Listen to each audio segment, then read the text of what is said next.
그런데 그의 호기심이 도를 지나쳐 불행히도 이 여행을 위기에 빠뜨릴 뻔한 일이 생기고 말았다.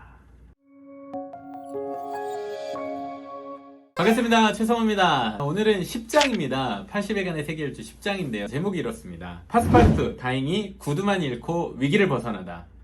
이제 드디어 위기가 찾아오기 시작합니다. 포그씨, 파스파르투, 포그씨, 파스파르투 계속 한 번씩 이 시선을 바꿔가면서 이 이야기가 진행되는 것 같은데요. 자, 이 10장은 주인공이 파스파르투입니다. 위기가 찾아온 걸 보니까 뭔가 일이 생긴 것 같습니다. 포그씨와 파스파르투 어디로 지금 가고 있죠? 인도로 가고 있습니다. 몽골리아호를 타고 드디어 봄베이에 도착을 하게 됩니다. 쭉 내륙 횡단 열차를 타고 여정을 계속 이어가서 아시아 혹은 태평양을 건너서 이제 미국까지 가게 되는 전체 여행이 이제 본격적으로 시작될 텐데, 자, 이 장면이 아시아라는 낯선 지역, 그리고 특히 인도라고 하는, 그러니까 이제 많이 들어는 봤겠죠. 영국 영이니까. 하지만 이제 직접 와보기는 처음인 이 땅에 두 사람이 도착한 풍경을 보여주는 곳입니다. 그래서 이 10장은 유럽 중심에 익숙했던 공간이 아닌 정말 낯선 곳을 여행하기 시작하는 여행의 본격적인 모습이 처음 묘사되는 장면인데요.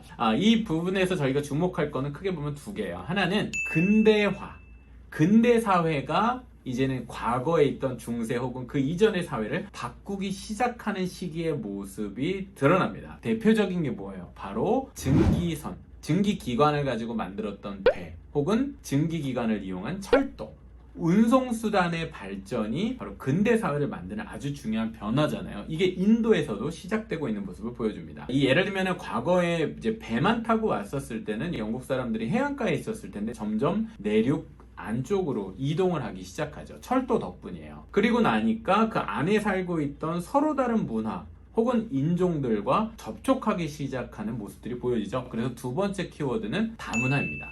다양한 문화, 인종들이 서로 엉키기 시작하는 모습들을 보여주는데요.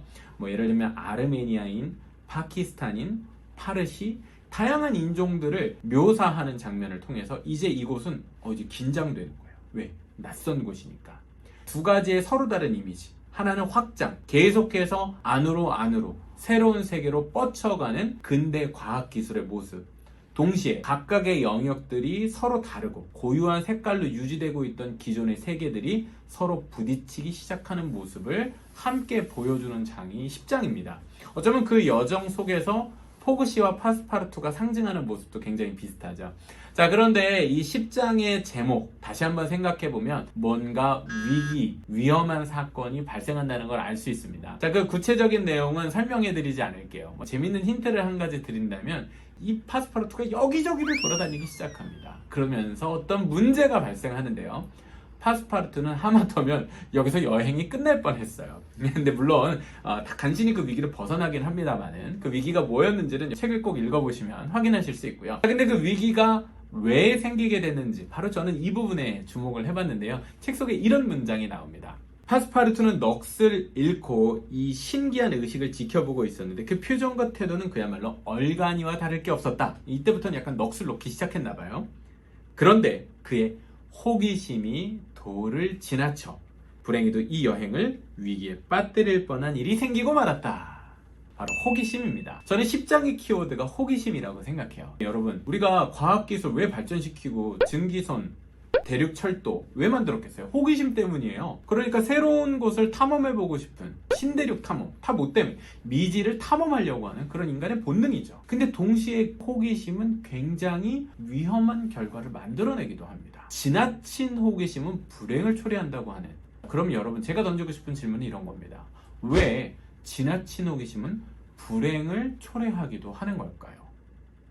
자, 여러 가지 예시가 떠오르기도 하고요. 또 그 이유가 생각나기도 할 거예요. 좀 더 나아간 질문 하나를 더 던져볼까요? 그렇다면 지나친 호기심이 있다면 적당한 호기심도 있는 걸까요? 적당한 호기심은 괜찮고 지나친 호기심은 안 되는 걸까요? 호기심은 이처럼 굉장히 양면적인 동시에 그 성격을 나누기가 애매모호한 지점들이 있는 것 같아요. 호기심 덕분에 얻게 되는 분명히 혜택도 있고 긍정적인 측면도 있지만 그 호기심이 초래하는 불행한 일들. 근데 한 가지 분명한 건 뭐예요? 우리는 그 호기심을 막을 수 없다는 거죠. 자, 그렇다면 생각은 해봐야 되겠죠. 적당한 호기심, 지나친 호기심, 어떻게 우리는 둘을 구별할 수 있을까요? 자, 이 외에도 이 10장에서 여러분들이 찾아내신 재밌는 질문을 또 답글로 달아주시면 저희가 함께 읽으면서 같이 생각해보면 좋을 것 같습니다. 그럼 저는 11장에서 또 여러분들 찾아뵙도록 하겠습니다. 감사합니다.